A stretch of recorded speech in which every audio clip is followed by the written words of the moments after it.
মৌসুম ভিত্তিক খুতবা। আজকের খুতবার বিষয় হচ্ছে ঈদে মিলাদুন্নবী পালন করা এবং তার ভয়াবহতা সম্পর্কে আলোচনা করব ইনশাআল্লাহ তাআলা। আপনাদের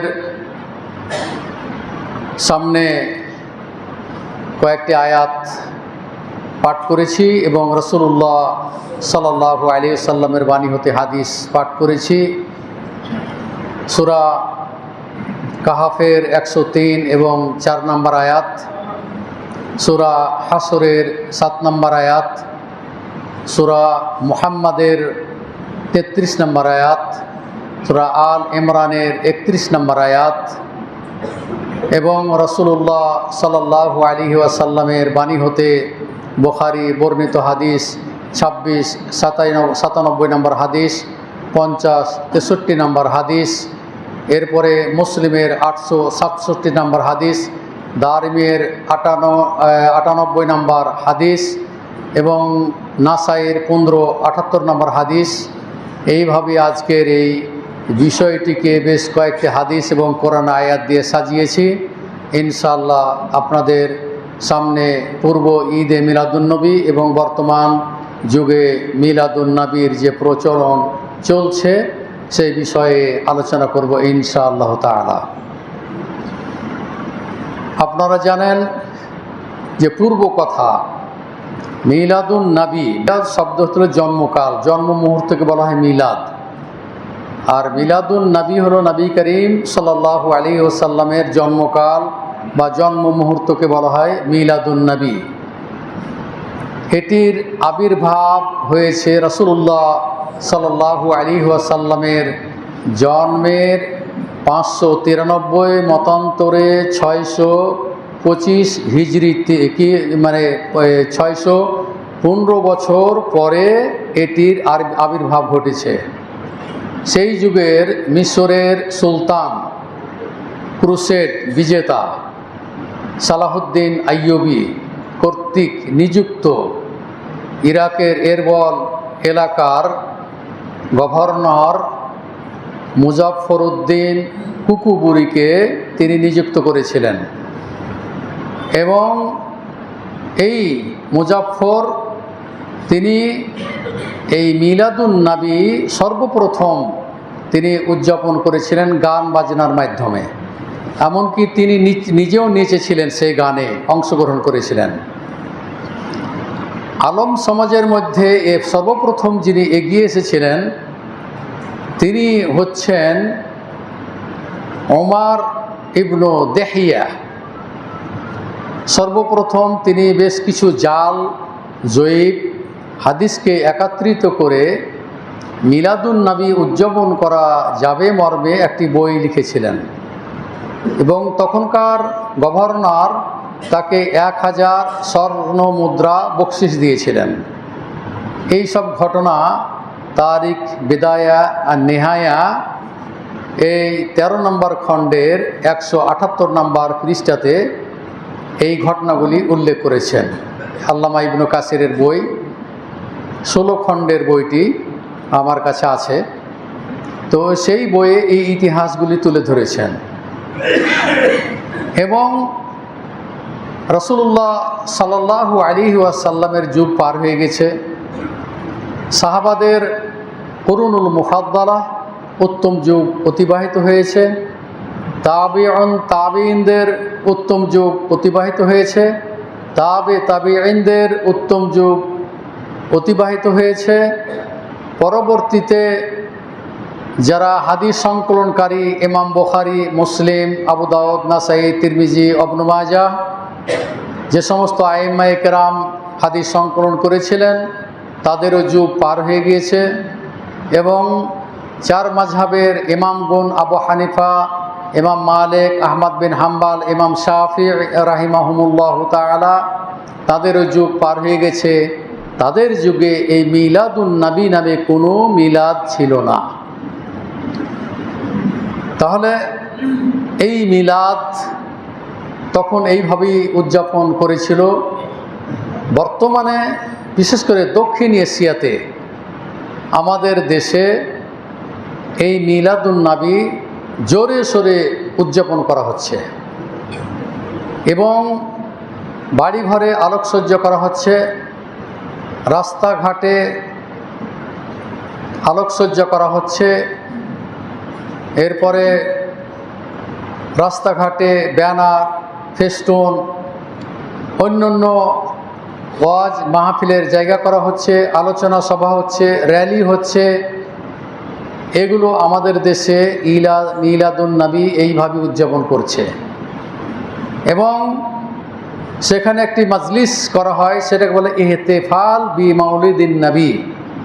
নবী করিম সাল্লাল্লাহু আলাইহি সাল্লামের মিলাদ জন্মকাল সম্পর্কে আলোচনা করা, সেখানে কিছু ওয়াজ নসিহত এবং আল্লাহ রসুল সাল্লাল্লাহু আলাইহি ওয়াসাল্লামের শানে ইয়া নবী সালামু আলাইকা, ইয়া হাবিব সালামু আলাইকা বলে দাঁড়িয়ে আল্লাহ রসুল সাল্লাল্লাহু আলাইহি ওয়াসাল্লামের রূহ সেখানে হাজির হয়। এই জন্য তারা দাঁড়িয়ে সম্মান প্রদর্শন করে। নাউজুবিল্লাহ মিন যালিক। এটা হলো কুফরি মতবাদ। কেউ যদি মনে করে যে রাসূলুল্লাহ সাল্লাল্লাহু আলাইহি ওয়াসাল্লামের রূহ আগমন ঘটেছে এবং তাকে সম্মান করার জন্য দাঁড়িয়ে আমরা বলবো ইয়া সালামু আলাইকা, ইয়া হাবিব সালামু আলাইকা, এইভাবে দুরুদ, কথিত দুরুদ পাঠ করে আমরা সম্মান প্রদর্শন করে থাকি এবং পরিশেষে এই বৈঠক শেষে জিলাপি, বিভিন্ন রকমের মিষ্টান্ন বিতরণ করা হয়। অনেকের নাম দিয়েছে তাবারুক। তাবারুক মানে হলো বরকতময় খাবার, যেটি তারা ভালো নিয়তে সৎ কাজ মনে করে এগুলো তারা করে থাকে। অথচ আল্লাহ তাআলা বলতেছেন সূরা এই কাহাফের 103 এবং 4 নম্বর আয়াতে আল্লাহ তাআলা বলতেছেন কুল হাল নুনাব্বিউকুম বিল আখসারিনা আমালা। হে মোহাম্মদ, আপনি বলে দিন যে আমি তোমাদেরকে কি ক্ষতিগ্রস্ত আমলকারীদের আমল সম্পর্কে কি আমি অবহিত করব না? তার মানে আমল করে ক্ষতিগ্রস্ত হবে এমনই আমল যে আমলের প্রতি রাসূলুল্লাহ সাল্লাল্লাহু আলাইহি সাল্লামের নির্দেশ নেই। এখানে বলা হচ্ছে যে বিল আখসারিনা আমালা, যারা আমল করে ক্ষতিগ্রস্ত হয়েছে তাদের সম্পর্কে কি আমি আপনাকে অবহিত করব না? আল্লাযীনা যাল্লা সা'য়ুহুম ফিল হায়াতিদ দুনিয়া, এই দুনিয়ার জীবনে যাদের আমল বরবাদ হয়ে গেছে, নষ্ট হয়ে গেছে। ওয়াহুম ইয়াহসাবুনা আন্নাহুম ইহসিনুনা সুনআ, তাদের বিশ্বাস যে তারা কি করতেছে, ভালো কাজ করতেছে। তাহলে এই যে মিলাদ বা কিয়াম, তারা ভালো কাজ মনে করেই করতেছে, অথচ এই আমলগুলি আল্লাহর দরবারে গৃহীত হবে না, বরং এই আমলের যে নেকি সেটা পুরোপুরি নষ্ট হয়ে গেছে। এটা আল্লাহ তাআলা বলতেছেন যে ওয়াহুম ইয়াহসাবুনা, তাদের বিশ্বাস যে আন্নাহুম ইহসিনুনা সুনআ, যে তারা ভালো কাজ করতেছে, তারা উত্তম কাজ করতেছে, ভালো কাজ মনে করে এত টাকা পয়সা ব্যয় করে তারা এগুলো কিছু উদযাপন করতেছে। এই প্রসঙ্গে আরব কান্ট্রিগুলোতে এগুলোর বিধিবিধান নেই। মিলাদুন নবী উদযাপন করা তো দূরের কথা, এদের কাছে এটা সম্পূর্ণ অপরিচিত জিনিস।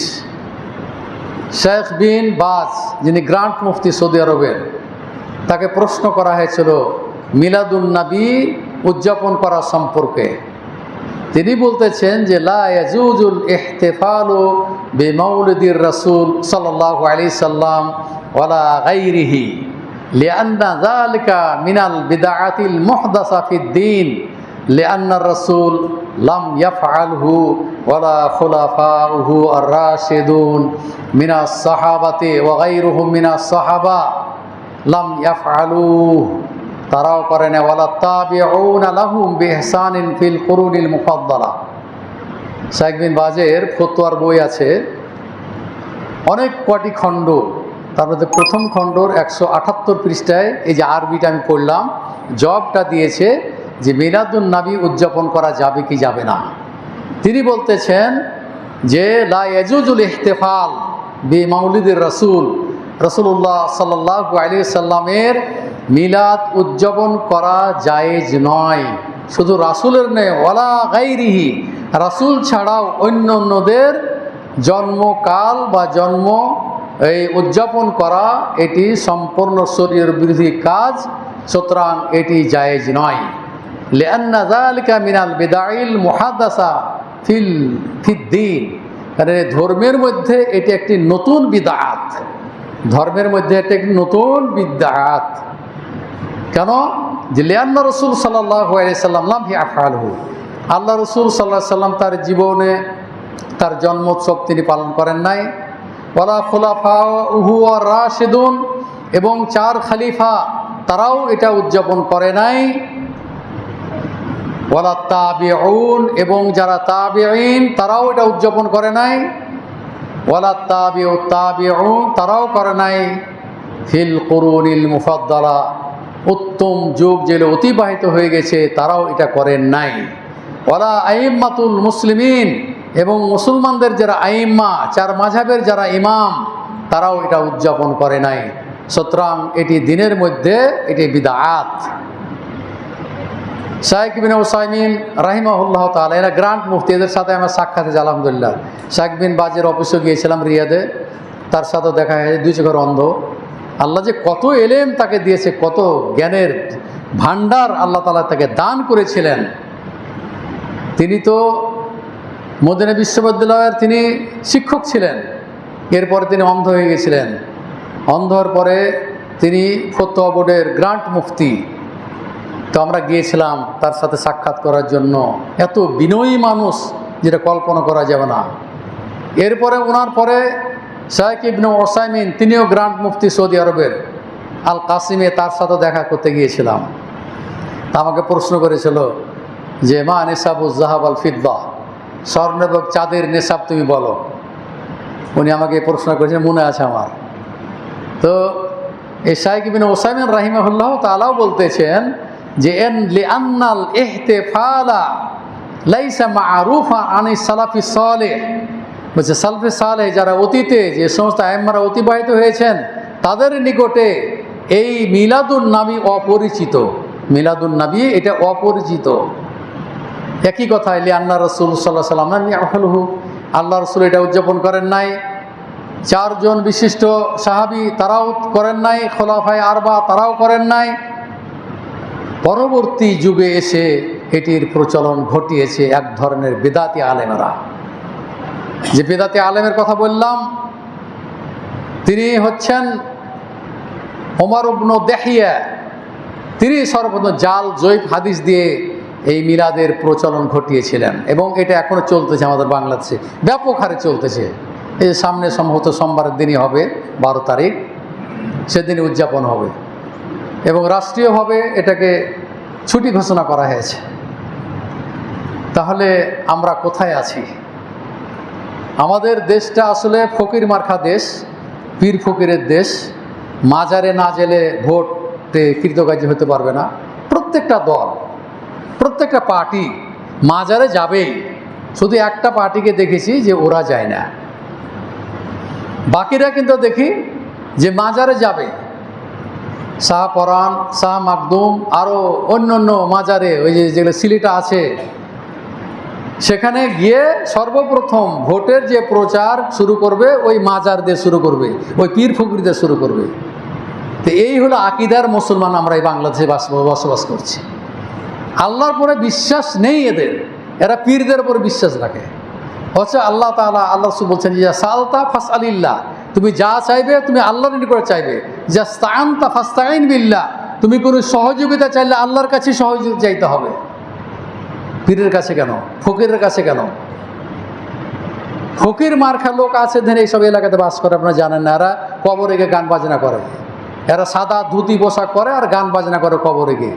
এরাকে বলে ফকিরি বিদ্যা, এরা নামাজ পড়ে না। এরা মহিলারা ওরা গান বাজনা করে। আপনি দেখবেন যে নওদাপাড়ার ওই উত্তর দিকে এরা কিছু বসবাস আছে, আর ওসব এলাকায় ছেয়ে আছে ওরা, এরাকে বলা হয় ফকির। তো এদের আকীদা এত খারাপ, ওই পীর ফকিরদের মতো এদেরও আকীদা খারাপ। তা আমাদের দক্ষিণ এশিয়ার মুসলমানদের আকীদা হলো পীর ফকিরের সাথে সম্পর্ক। এদের অধিকাংশ মানুষ এরা জানে না যে সরাসরি আল্লাহ এবং আল্লাহ রসুলের বিধানকে মানতে হবে, এরা মাধ্যম হয়ে মানতে চায়। একটা ছেলে কামেল পাস সৌদি আরব থেকে গেল, আমার সাথে পড়ছিল, ও বলছে আমি তো পীরের মাধ্যমে আল্লাহ রসুল এবং আল্লাহর কাছে চাই। আমি বলছি নাউজুবিল্লাহ মিন যালিক, তুমি কামেল পাস করে এসেছো আর তুমি ওই মাধ্যমে তুমি আল্লাহ এবং আল্লাহ রসুলের মাধ্যমে তুমি আল্লাহর কাছে যাবে, সরাসরি আল্লাহর কাছে যাওয়া যাবে না। নাউজুবিল্লাহ মিন যালিক। এই ধরনের আকীদা শিক্ষিত মানুষের মধ্যে, অথচ তারা আকীদা সম্পর্কে, দিন সম্পর্কে একেবারে নাজেহাল, একবারে জাহেল। তারা কিছুই জানে না। এরাকে বলা হয় জাহেলে মুরাক্কাব, মানে এরা ডবল জাহেল, কিছুই বুঝে না এরা। আমাদের বাংলাদেশের অধিকাংশই মুসলিম যারা, ওই যে কি আছে একটা মসজিদের নাম, পাগলা মসজিদ না কি নাম, তো এই মসজিদে টাকা পয়সা মানুষ এত দান করে যে এদের টাকার অভাব নাই। কত বস্তা টাকা গুনতে গুনতে কয়েকদিন লাগে। তাহলে কত কত টাকা এবং স্বর্ণ এই পাগল বাবার মসজিদে এরা দান করে, মনে করে যে এখানে দান করলে আমি কৃতকার্য হয়ে যাব। তাই আমরা কোন আকীদার মানুষ, কিভাবে আমরা বসবাস করছি? ছাড়েন, এই পীর ফকিরি ছেড়ে দেন, মাজার ছেড়ে দেন, আকীদা, সহি আকীদা গ্রহণ করুন। আল্লাহ এবং আল্লাহ রসুল যেটা বলেছেন সেটা আপনি করুন। কিসের মিলাদুন নবী, এটা কোথায় পেলেন? কোত্থেকে উদযাপন করছেন আপনি? এর কোনোই ভিত্তি নাই, এর কোনো শারঈ ভিত্তি নাই। আল্লাহ তাআলাও এটাকে নিষেধ করতে বলছেন, নিষেধ করছেন যে এগুলো হলো দিনের মধ্যে নতুন সৃষ্টি। আল্লাহ রসুল সাল্লাল্লাহু আলাইহি সাল্লাম বলছেন, মান আহদাসা ফি আমরিনা হাযা মা লাইসা মিনহু ফাহুয়া রাদ্দুন। এই ধর্মের মধ্যে কেউ যদি নতুন এই বিদআত সৃষ্টি করে, যেটি আমার নির্দেশ নেই, যেটি শরীয়তে নেই, আমার নির্দেশ নেই, সেটা প্রত্যাখ্যাত, সেটা গ্রহণযোগ্য নয়। বুখারীর হাদিস 2697 নম্বর হাদিস, মিসকাতের হাদিস 140 নম্বর হাদিস। এরপরে আল্লাহ রসুল সাল্লাল্লাহু আলাইহি সাল্লাম মুসলিমের হাদিস, বর্ণিত হাদিস 17-18 নম্বর হাদিস। আল্লাহ রসুল সাল্লাল্লাহু আলাইহি সাল্লাম বলছেন, মান আমিলা আমালান লাইসা আলাইহি আমরুনা ফাহুয়া রাদ্দুন। কোনো ব্যক্তি যদি এমন কাজ করে, এমন আমল করে যে আমলের প্রতি আমার আদে নির্দেশ নেই, সে আমল প্রত্যাখ্যানযোগ্য।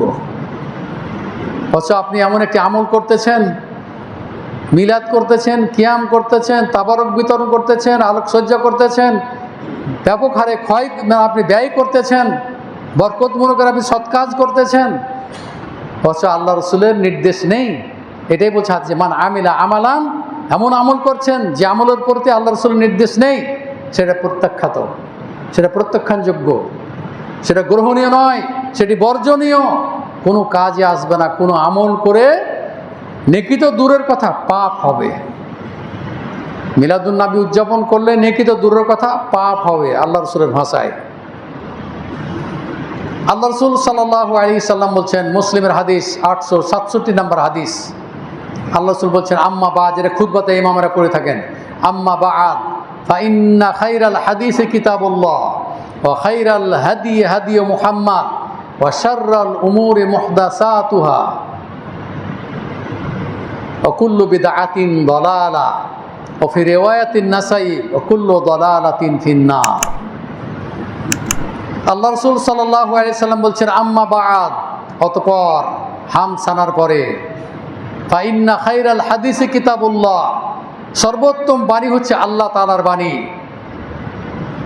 এবং সর্বোত্তম পন্থা হচ্ছে মুহাম্মদ সাল্লাল্লাহু আলাইহি ওয়াসাল্লামের পন্থা, তার মানে কোরআন এবং হাদিস। ওয়া শাররাল উমুরি মুহদাসাতুহা, এবং সবচাইতে নিকৃষ্ট বিষয় হচ্ছে ধর্মের মধ্যে নতুন কিছু সৃষ্টি করা। কুল্লু বিদআতিন দালালা, আর প্রত্যেকটা বিদআতই হচ্ছে কি পথভ্রষ্টতা। নাসাইয়ের 1578 নম্বর হাদিসে, কুল্লু দালালাতিন ফিন্নার, আর প্রত্যেক ভ্রষ্টতাই কি জাহান্নামে যাবে, তার মানে জাহান্নামের রাস্তা দিয়ে সে প্রবেশ করবে। তাহলে একটি বিদআত করতে গিয়ে আপনার আমলই নষ্ট হয়ে যাবে। সৎ আমল করেন, আপনি ভালো কাজ করেন, আল্লাহ রাসূল যেটা বলেছেন সেটা করেন। সুফিবাদের মতো আপনার আমল করবেন না। একটি হাদিস আপনাদের পড়ে আমি শোনাই, 50-63 নম্বর হাদিস, বুখারীর লম্বা হাদিস। যা সালাসাতু রাহাতিন ইলা আজওয়াজিন নবী সাল্লাল্লাহু আলাইহি সাল্লাম। আল্লাহ রাসূলের নিকটে, আনাস থেকে হাদিসটি বর্ণিত, আল্লাহ রাসূলের নিকটে যা সালাসাতু রাহাতিন ইলা আজওয়াজিন নবী, রাসূলুল্লাহ সাল্লাল্লাহু আলাইহি সাল্লামের সহধর্মিণীর নিকটে 3 জন লোক আসলেন। ইয়াসআলুনা আন ইবাদাতিন নবী সাল্লাল্লাহু আলাইহি সাল্লাম, তারা আল্লাহ রাসূল সাল্লাল্লাহু আলাইহি সাল্লামের ইবাদত সম্পর্কে তারা জিজ্ঞেস করলেন যে আল্লাহ রাসূল কিভাবে, কখন, কিভাবে ইবাদত করেন। ফালাম্মা উখবিরু বিহা, যখন আল্লাহ রাসূলের এই ইবাদত সম্পর্কে যখন তাদেরকে অবহিত করা হলো, কাআন্নাহুম তাকাল্লুহা, তারা তাদের তুলনায় আল্লাহ রাসূলের আমলটাকে তারা কম মনে করলো। নাউযুবিল্লাহি মিন যালিক। তাদের আমলের তুলনায় রাসূলুল্লাহ সাল্লাল্লাহু আলাইহি সাল্লামের আমলকে তারা কম মনে করলো, যে আমরা বেশি আমল করি। তখন বলতেছে ফাকালু, তখন বলছে আইনা নাহানু মিনান নবী সাল্লাল্লাহু আলাইহি সাল্লাম, আমরা কোথায় আর রাসূলুল্লাহ কোথায়? আমাদের আমল কেমন আর রাসূলুল্লাহর আমল কেমন? ওয়াকাদ গাফারাল্লাহু লাহু মা তাকাদ্দামা মিন যামবিহি ওয়া মা তাআখার, অথচ আল্লাহ রাসূলের অতীতের এবং সামনের গুনাহ আল্লাহ তাআলা মাফ করে দিয়েছেন। ফাকাল আহাদুহুম, তাদের একজন বলল যে উসাল্লিল লাইলা আবাদা ওয়ালা আরকুদু, আমি সারা রাত কি করি? সালাত আদায় করি, আমি ঘুমাই না। ওয়ালা আসুমুন নাহারা ওয়ালা উফতির, আমি দিনে সিয়াম পালন করি অথচ আমি ইফতার করি না।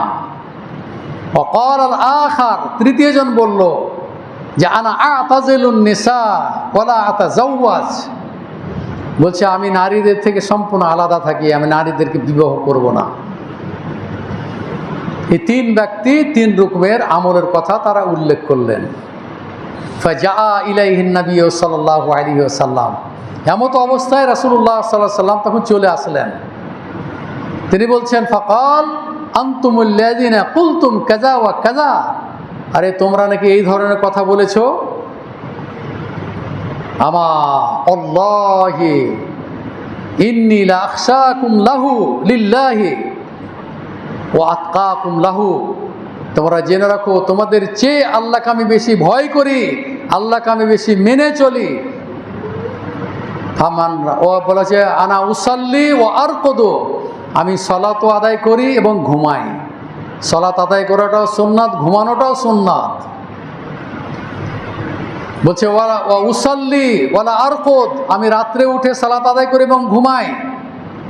ওয়া আসুমু ওয়া উফতির, আমি সিয়ামও পালন করে আবার সিয়াম ছেড়েও দিই। ওয়া আতাজাওয়াজুন নিসা, এবং আমি বিবাহ শাদীও করি। এগুলো সবই সুন্নাত, তোমরা সুন্নাত থেকে অনেক দূরে রয়েছো। সুতরাং ফামান রাগিবা আন সুন্নতি ফালাইসা মিন্নি, যে আমার এই সুন্নাত হতে বিমুখ হলো সে আমার তরিকার অন্তর্ভুক্ত নয়। তাহলে দেখুন তারা আমল করেছে, কত বেশি বেশি আমল করেছে, অথচ তাদের আমলগুলো গেলে সুন্নতের অনুকূলে নয়। তাদের আমলগুলি বরবাদ হয়ে গেছে, কারণ তারা বেদাতি আমল তারা করেছে এবং আল্লাহ রাসূলের আমলকে তারা কম মনে করেছে। হচ্ছে ঘুমানোটা সুন্নাত, বিবাহ করাটা সুন্নাত, সিয়াম রাখা সুন্নাত, সিয়াম ছেড়ে দেওয়া সুন্নাত, সালাত সারা রাত্রি সালাত আদায় করার কোনো বিধান নেই। বলছে আলাইকা বিল আইন হাক্কুন, চোখেরও হক রয়েছে, তোমার স্ত্রীর তোমার উপর হক রয়েছে। এইভাবে আল্লাহ রাসূল সাল্লাল্লাহু আলাইহি সাল্লাম বর্ণনা করেছেন। বিবাহ শাদী করাও সুন্নাত, সালাত আদায় করা সুন্নাত, সিয়াম রাখাও সুন্নাত। জীবনে যেটি আপনি বাস্তবায়ন করবেন সেগুলি ইবাদতের মধ্যে অন্তর্ভুক্ত হবে। এমনকি আপনি আপনার স্ত্রীকে যে কামাই করে খাওয়াচ্ছেন, এটাও একটা ইবাদত, এটাও একটা সাদকা, এটা একটা নেকি। তাহলে আপনি নেকির নিয়ত করলে আপনি নেকি পাবেন। পরিবার পরিচালনা করছেন, নেকির নিয়ত করবেন, নেকি পাবেন। তাহলে আল্লাহ রাসূল সাল্লাল্লাহু আলাইহি সাল্লামের পূর্ব ইতিহাস দেখুন, হাদিস কোরআন চর্চা করুন এবং আপনার জীবনটাকে রাসূলুল্লাহ সাল্লাল্লাহু আলাইহি সাল্লামের আদর্শে আপনি গড়ে তুলুন। আপনাকে নিয়ত করতে হবে যে ওমা আতাকুমুর রাসূলু ফাখুযুহু ওয়া মা নাহাকুম আনহু ফান্তাহু, তোমাদের রাসূল সাল্লাল্লাহু আলাইহি সাল্লাম যেগুলো নিয়ে এসেছেন, যেগুলো আদেশ দিয়েছেন, সেগুলো বাস্তবায়ন করো। ওমা নাহাকুম আনহু ফান্তাহু, যেগুলো করতে তিনি নিষেধ করেছেন সেগুলো হতে আপনার বিরত থাকুন। তাহলে বেদাতকে প্রত্যাখ্যান করুন, বেদাত পরিহার করুন, মিলাদুন নবীকে প্রত্যাখ্যান করুন। মিলাদুন নবী উদযাপন করবেন না, টাকা পয়সা খরচ করবেন না, সময় ব্যয় করবেন না। এই সময়েরও হিসাব আল্লাহ তাআলা আপনার কাছে নেবেন, একসময় রেহাই পাবেন না। এগুলো থেকে বিরত থাকুন। পরিবারকে, বাচ্চাদেরকে সালাতমুখী করুন, মসজিদমুখী করুন। আপনার ছেলে মেয়েদেরকে, আপনাকে আল্লাহ রাসূল সাল্লাল্লাহু আলাইহি ওয়াসাল্লাম আদর্শে আদর্শবান করে গড়ে তুলুন। সূরা হাসর 7 নম্বর আয়াত, সূরা মুহাম্মাদের 33 নম্বর আয়াতে আল্লাহ তাআলা বলতেছেন, ইয়া আইয়ুহাল্লাযিনা আমানু আতিউল্লাহ ওয়া আতিউর রাসূল ওয়া লা তুবতিলু আমালাকুম। হে ঈমানদারগণ, তোমরা আল্লাহ এবং আল্লাহর রাসূলের আনুগত্য করো, তোমরা তাদের কথা মেনেই চলো, তাদের কথা তোমরা তোমাদের জীবনে বাস্তবায়ন করো, আর বেদাতি আমল করে ওয়ালা তুবতিলু আমালাকুম, বেদাতি আমল করে তোমাদের আমলগুলোকে নষ্ট করে দিও না। দেখুন সূরা মুহাম্মাদের 33 নম্বর আয়াত। এইভাবে অসংখ্য আয়াত রয়েছে যেগুলো দ্বারা আপনাদেরকে সাবধান করতেছেন আল্লাহ তাআলা এবং আল্লাহ রাসূল। তাই আসুন আমরা আমাদের জীবনকে আল্লাহ এবং আল্লাহ রসুলের বিধান অনুযায়ী পরিচালনা করার আমরা চেষ্টা করি। ভালো কাজগুলি বাস্তবায়ন করার আল্লাহ যেন আমাদেরকে তৌফিক দান করেন। বিদআত থেকে আল্লাহ তাআলা আমাদেরকে যেন রক্ষা করেন। বিদআত যদি কেউ করে, হাসান তিনি বলতেছেন যে মাত্তাদা কওমুন বিদআতান ফি দীনিহিম, কোনো জাতি, কোনো কওম যদি তার দিনের মধ্যে, ধর্মের মধ্যে যদি বিদআত সৃষ্টি করে, বিদআত করে, ইল্লা নাযাআহুল্লাহু মিন সুন্নাতিহিম মিসলাহা, তাহলে যে পরিমাণ সে বিদআত করলো সেই পরিমাণ সুন্নাত তার কাছ থেকে ছিনিয়ে নেওয়া হবে। সুম্মা লা ইউঈদুহা ইলাইহিম ইলা ইয়াউমিল কিয়ামা, এবং কিয়ামত পর্যন্ত ওই সুন্নাত আর আপনাকে ফিরিয়ে দেওয়া হবে না। এইভাবে অনেক আয়াত, কোরআনের আয়াত, হাদিস বর্ণিত হয়েছে। সময় সংক্ষেপ, সময় শেষ। অতএব আসুন আমরা বিদআতগুলিকে পরিহার করি, আল্লাহ এবং আল্লাহ রসুলের পথে আমরা ফিরে আসি। কোরআন এবং সুন্নাহ অনুযায়ী যে আমলগুলি করার কথা বলেছেন সেগুলো আমরা আমাদের জীবনে বাস্তবায়ন করি। আমাদের ছেলে মেয়েদেরকে আমরা সৎ কাজ করার জন্য আমরা উৎসাহ প্রদান করি। বাচ্চাদেরকে সাথে করে মসজিদ নিয়ে আসার অভ্যাস করুন। মা বোন যারা আছেন আপনাদেরও বাচ্চাদেরকে, মেয়েদেরকে পর্দার মধ্যে রেখে আপনার জীবনযাপন করার চেষ্টা করুন। আল্লাহ রসুল বলছেন, আপনাদেরকে আবারও স্মরণ করে দিচ্ছি, ইদনাল মারআতা ইজা সাল্লাত খামসাহা, কোনো নারী যদি 5 ওয়াক্ত সালাত আদায় করে, ও সামাত শাহরাহা, এবং রমজান মাসে সিয়াম পালন করে, ও আহসানাত ফারজাহা, এবং গুপ্তাঙ্গের হেফাজত করে, জেনা ব্যভিচার থেকে বেঁচে থাকে, তারপর ও আতাআত বা'লাহা, এবং স্বামীর আনুগত্য করে, আল্লাহ রসুল বলছেন ফাল তাদখুল মিন আইয়ি আবওয়াবিল জান্নাতি শাআত, তাহলে ওই নারী জান্নাতের যে কোনো দরজা দিয়ে প্রবেশ করতে পারবে।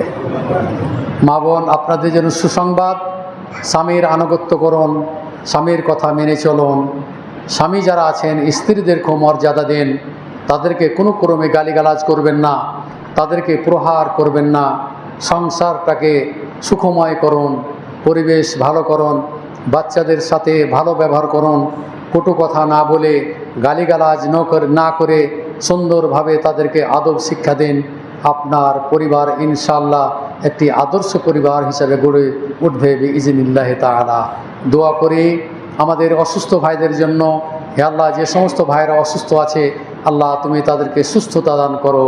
আযহিবিল বাস রব্বান নাস ওয়াশফি আনতা শাফি লা শিফা ইল্লা শিফাউকা শিফা আল্লাহ ইগাদিরু সাকামা। যে সমস্ত আত্মীয় স্বজন কবরে আছেন তাদের জন্য দোয়া করি। হে আল্লাহ, তুমি তাদেরকে কবর আযাব থেকে রক্ষা করো। আল্লাহ, তুমি তাদেরকে জাহান্নাম থেকে রক্ষা করো। আল্লাহ, তুমি তাদেরকে জান্নাতুল ফেরদাউস নসিব করো। আমরা মৃত্যুবরণ করলে মুমিন হয়ে যেন মৃত্যুবরণ